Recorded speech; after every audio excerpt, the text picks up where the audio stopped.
Chapter 1. An Offer of Employment. Location: Alathian Field Camp, Necropolian Continent. Date: AE 17. I wasn't used to seeing myself, and as I stared into the mirror I found that I didn't like it very much at all. My brown hair looked as though it was going to be seeing its first streaks of gray within the year. My normally sharp blue eyes were sunken and subdued. My naturally pale skin looked even more ghostly than usual. The facial bruising from the damage I'd taken in the fight did nothing to help my appearance, though the two black eyes were probably concealing deep bags from a lack of rest. All in all, I looked much as I felt, haggard, exhausted. I must say you were a bit worse for wear when we found you. Unfortunately, it doesn't seem as though your condition has improved much, a clipped female voice said from the direction of the tent's entry. Syl and I turned quickly to the sound of the noise, me from my place by the mirror and her from her seated position on the bed. The woman in the opening was dressed in similar grays and blues to that of Fear's, though there were more decorative finishes to her armor. She had icy blonde hair that bordered on white, which was pulled back into a severe high ponytail. The woman had sharp, angular features and frigid blue eyes that focused in on me with a feline intensity, like a lioness preparing to pounce. So much so that I almost covered my throat instinctively. She was slightly tall for a woman, standing at near around 5'10", and had a very lithe build. From the way she moved to the way she stood, there was a fluid grace to her that I imagined was quite lethal in combat. I hoped I wouldn't be finding out any time soon. I glanced to Solara, who gave me a slow nod and gestured with her eyes towards the newcomer.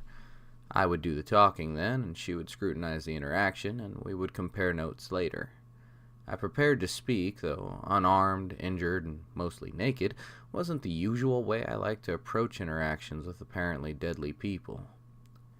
"Caden von Metz," I offered before gesturing to Syl. "Solara—" I hesitated, considering the fact that Solara hadn't come to us with any surname to speak of.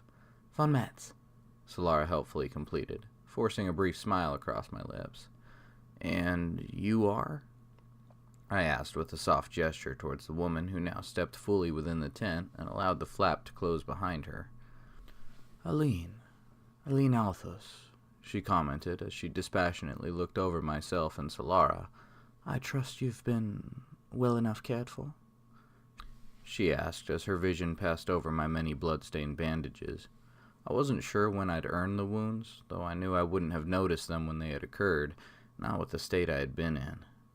They did, however, appear to be fairly severe, and I concluded that my loss of consciousness after the fight must have been at least in part due to blood loss. Solara was in better condition, but only just. Surprisingly so, I stated my response as I maintained eye contact with Aline. "Surprising?" she asked as she came into an approximation of parade rest, but clasped her hands at her waist, her head moving slowly as she analyzed me, like a cat studying an injured mouse. "How so?" "We're dispossessed civilians. You're soldiers. Small detachment, by the look of things. Certainly you have better things to do than waste your time and resources, limited as I imagine they are this far out in the frontier, on a couple wounded, homeless villagers," I finished as I crossed my arms in front of me, feeling defensive under a probing gaze. "And what makes you think that we are, as you say, a small detachment?" "DeLaughlin, the man that was here before, referred to you as the commanding officer, but the insignia on the inside of your arm mark you as lieutenant. Either there weren't very many of you to begin with, or you've taken significant casualties for you to be the highest ranking, therefore small detachment." I rambled off briefly before taking on a more serious tone. "Now answer my question. Why did you help us?" "Is he always this blunt?" Aline asked as she glanced to Solara, who simply grunted in return. Aline turned back to me, almost conspiratorial, as she asked, "Is she always this quiet?" "Are you always this evasive?" I asked as I took a step forward, growing tired of the games. Aline responded with a burst of speed as she drew a dagger from God only knew where and rested the point on my neck. I had brought my arm up to brace against her wrist, but too little too late. A pinprick of pain, like I'd cut myself shaving, pulled me up short. The woman smiled fiendishly as she stepped closer and bent her elbow to keep the blade from burying itself in my neck. I wasn't exactly afraid. I had a very strong feeling that she wasn't going to kill me. Not until she got whatever answer she was looking for. "Only when I'm meeting new people," she whispered, answering my former question about her evasiveness before twirling the knife back around and sheathing it without a second thought. She spun away from me, again putting some distance between us as she looked around the tent and then back at me with the same intensity as before. "Truthfully, I'm normally fairly direct, much like yourself," she said, with only the ghost of a smile before coming to rest in the same pose as before, this time still as a statue. "You're correct," she began as she glanced to the both of us before continuing. "We do have much better things to do. Generally speaking, we wouldn't think twice about a few civilians already rapping on the doors to the afterlife, and you two, as wonderful people as I'm sure you are no exception. No, we didn't help you out of altruism. We helped you simply because of what we found decomposing next to you. That's what I'm interested in."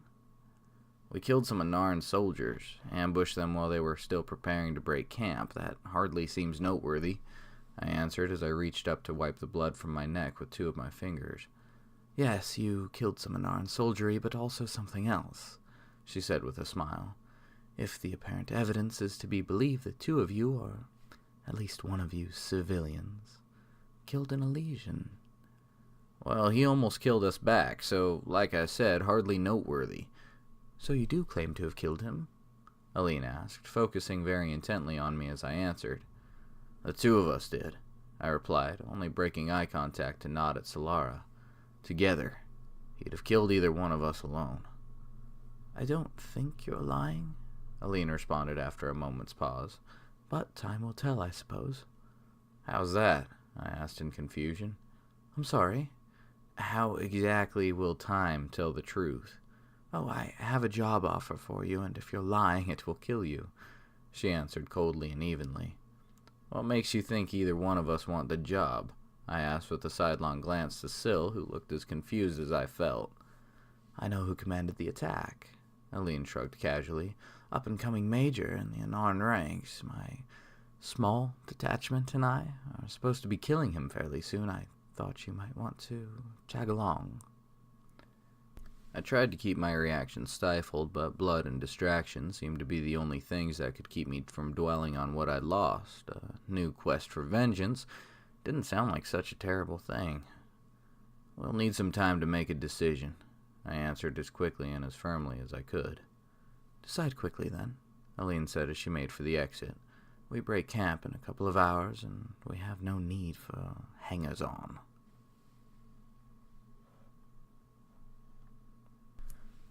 While there were many practical things that I knew more about than Solara, I knew she had always been smarter than me, especially when it came to handling emotions. I had wanted to join the Alathians. I had wanted more blood. Solara had told me that we needed to bury our dead. I had told her that the dead didn't care anymore. She had told me that funerals weren't for the dead. They were for the living, and she was right. The pyre burned brightly against the setting sun. We burned them as they had been in life, together. I had been determined to be strong. Hadn't broken when we collected and placed the wood or when we gathered the now decomposing corpses. Now, though, now as they burned to ash and the wind carried them forever away from me, I couldn't keep my composure any longer. My knees buckled beneath me and I wept. Solara came to crouch in front of me and drew my head to her shoulder, placing her own head on top of mine. She ran her hands through my hair and down my back. Not knowing what to say, she cried too. Not as I did, though, for her tears were only of sorrow and loss. Mine were of bitter regret. Sadness, too, but above all else I wept in rage and agony. Someone was alive that needed to be dead. The person that had allowed this still drew breath, and it tortured me. Solara had explained to me how loss wasn't satisfied by revenge. She told me that we could only recover from this by creating something new. That revenge would leave nothing but a hole in its wake, a hole that I would fall into and never emerge, that we needed to make our peace, find our closure, and then move on. We had to lean on each other, find joy and peace and purpose together. After all, we had each other, and nothing else had to matter. She was right, damn her, but she was right. This had all been much easier to accept when the majority of my emotions had been shoved inside of a box buried deep inside of myself. Burying the feelings, however, wasn't how one got past them, so I'd let them out. Here I was, a broken man, longing for something that I knew wouldn't fix me. "Caden," Solara whispered, not having known what to say ever since she pulled me close to her. I pulled away from her and looked her in the eyes, trying to keep my anger from contorting my features. "Yes?" I asked, pained by the deep concern in her dark brown eyes. "Let's go kill him," she said as she brought her hands up to hold both sides of my face. "No," I answered, shaking my head and trying to break from her hold, albeit feebly. "You're right. Killing him won't bring anyone back. Justice will find him on its own." "No," she responded as she held my face tighter and forced me to make eye contact. "This is how we end it. This is how we can move on. Not until he's dead." "You mean how I move on?" I answered, seeing the truth in the depths of her dark irises.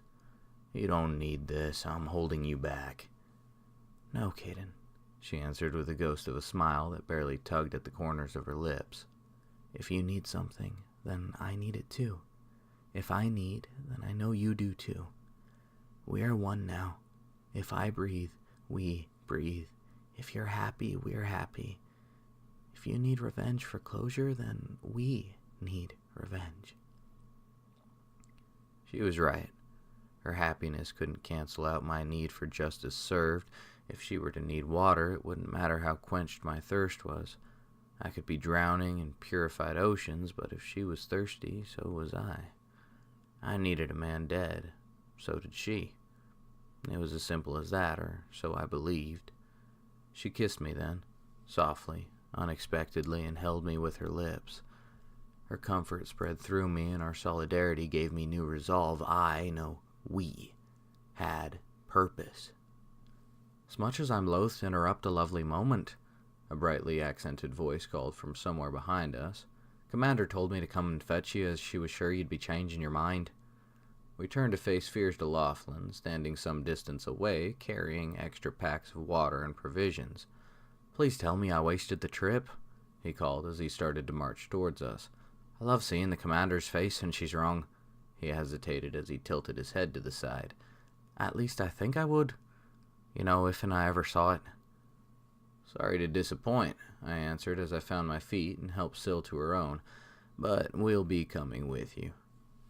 "Well, if I lose one thing, I gain another," Fears answered with a smile as he offered a hand. "Won't be seeing the Commander wrong, but at least I'll have good company on the journey." He hesitated as I clasped his arm and he mine. "You are good company, aren't you?" "Oh, not sure about me," I answered before gesturing to Syl with my head.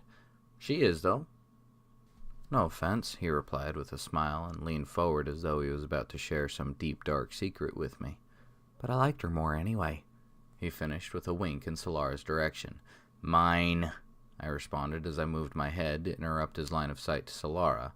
"Aye, that she is, for now," Fears answered with another wink, but this one directed at me. "Forever," Syl responded from behind me as she walked up and kissed me on the cheek. "Oh, I can't blame a man for trying," Fears said with a casual shrug as he released my arm. "No, I can't," I responded with a smile as I gestured out at the woods. "Shall we?"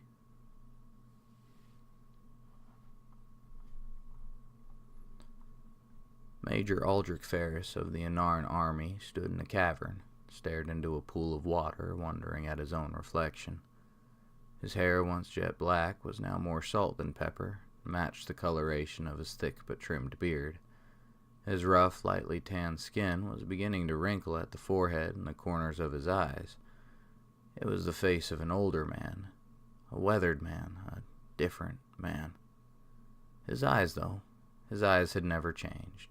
Sharp, piercing, crystal blue. They were the eyes of a discerning man, a man who missed no detail, whose gaze pierced into the heart of all that he observed.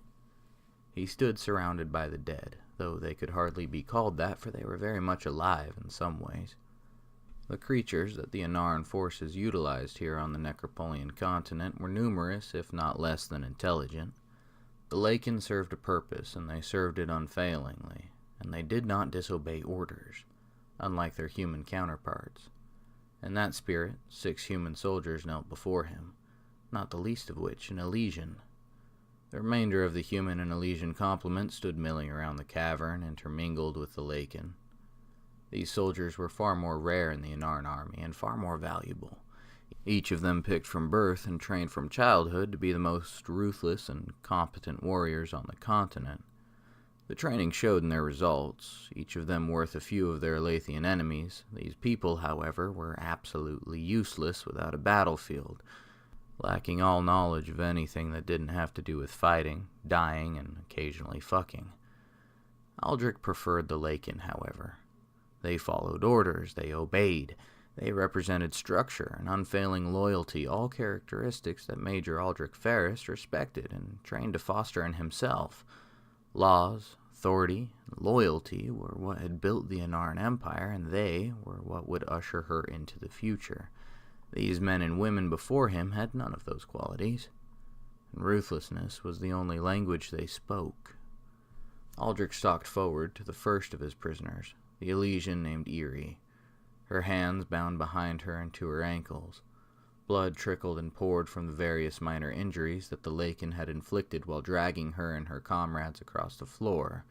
She ignored the pain as she glared up at Aldrich as he drew closer, straining against her restraints as she struggled to look up at him. "Do you know what you did wrong, my child?" Aldrich asked in a deep and fatherly baritone, reaching down to lift her chin with his left index finger. "Not a damn thing," she spat, a fire burning behind her golden eyes. Aldrich retracted his hand before drawing it back and delivering a harsh backhand with enough force to throw the woman onto her side. She let out a yelp as she fell, more from surprise than pain, and landed on her side, unable to right herself with her restraints. "We slaughtered prey," one of the soldiers yelled, the one in the center, Tyrion, if Aldrich remembered correctly, Eerie's latest toy among the soldiers. Misplaced love was always an interesting thing to Aldrich. The boy actually believed Eerie cared for him, perhaps she did, but Aldrich didn't think he was wrong. Either way, he would test the theory in a moment. "No, my boy," Aldrich responded as he walked past Eerie's prone form and up to the man who'd spoken. "Care to try again?" "We did nothing wrong. We killed worthless villagers loyal to no one." "No," Aldrich growled as he leaned down to eye level with Tyrion.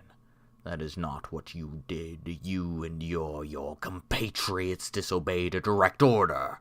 Aldrich spat, his voice rising in volume as he spoke. "Disobedience, dereliction of duty, treachery." Aldrich growled the final word. "Will not be tolerated." He finished as he stood with one smooth motion and drew a dagger and slit the man's throat. Tyrion fell forward as he choked on his own blood, and Aldrich wiped the blade clean on the man's back before resheathing the weapon. The others that remained gaped at the display, but Eerie didn't even flinch. "No feelings for him after all," Aldrich concluded as he walked back to where Eerie lay and faced the remaining soldiery. They knew their value and were used to reprisal for disobedience being far short of death. A mistake, in Aldrich's opinion, and not one he would tolerate.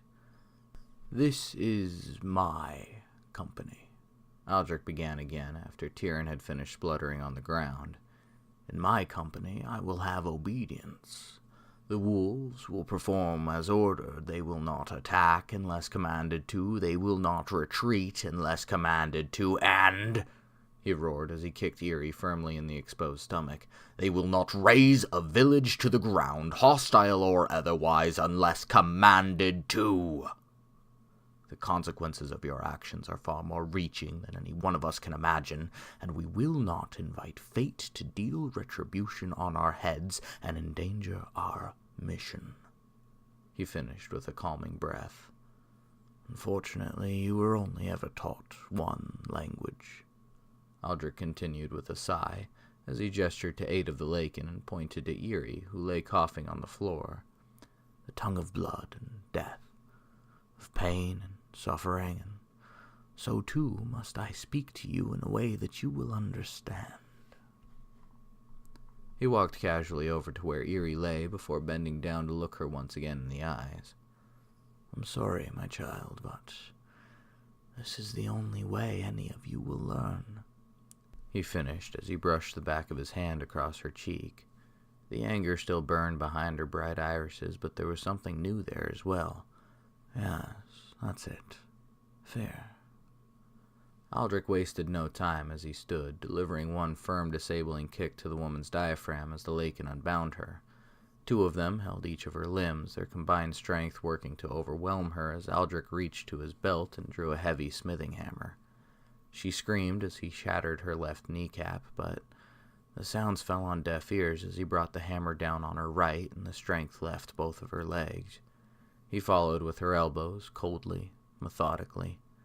The exercise was gruesome, but Aldrich had seen far worse he had done. Far worse had been done to him in times long past. He gestured to the creatures again, and they began stripping her armor and clothing as he turned away to his gathered forces. A few of you have served with me before. The rest of you know me by reputation. The wolves have never failed. Why? Aldrich asked over the sounds of Eerie's echoing screams and feeble struggles. Because we follow the pack leader, a man whom Aldrich had known for quite some time answered. Yes, Aldrich answered quietly as he turned to check on the progress of his previous orders to the Lakin. Eerie hung by her wrists to chains that had been firmly attached to the cavern ceiling, her feet folded against the stone ground beneath her. Shock had already taken her to a place far from here. After all, the body, even that of an Elysian, would only communicate so much pain. It was the only mercy Aldrich could offer her. Her moans and cries were absent true feeling. Who are you? Aldrich asked as he pointed to the same man who had spoken before. We are the wolves. We are the pack. And who am I? You are Major Aldrich Ferris. You are Alpha, leader of the pack. Who are you? Aldrich thundered as he turned and jabbed a fist into Eerie's exposed stomach. The pack! The men and women who had served with him before shouted in concert with Eerie's broken screams. Who are you? He asked as he drove a kick into Eerie's left knee. The pack! The entire human and Elysian complement shouted, including the still-bound soldiers, their shouts almost drowning out Eerie's scream. Just a little longer, child. You can rest soon, Aldrich thought as he looked to Eerie. Who am I? Aldrich asked quietly as he rested both of his hands on the side of Eerie's face and brought his thumbs over her eyes. Alpha, the man from before shouted as Aldrich drove his thumbs into her eyes and she began to scream again. Who am I? He shouted over the sound of Eerie's blood-curdling cry, a bestial thing. The scream lacked dignity, lacked control, lacked humanity. Alpha! The cave shook with the response as he drew his thumbs from the sockets that had once been Eerie's eyes. The scream died away into a whimpering cry. The woman was gone. Only the flesh remained. And what do we do? Aldrich asked the same man as before as he walked slowly to him. We obey, we fight, we find victory, the man answered, echoing the motto of the wolves. That is correct, my boy, Aldrich answered as he reached the man and patted him approvingly on the shoulder. Release those that are still bound, get them armed and armored and sorted to new units. I require an explanation of Lieutenant Eerie's crimes to be written and nailed to her breast, through the bone. See that she is otherwise left as she is. Exposure will see to her death in its own time. Yes, sir, the man responded with a stiff nod. We break camp and move on within the hour. Success requires haste, Aldrich began as he started to walk away. And we've wasted too much time already, he whispered under his breath for no one but himself to hear.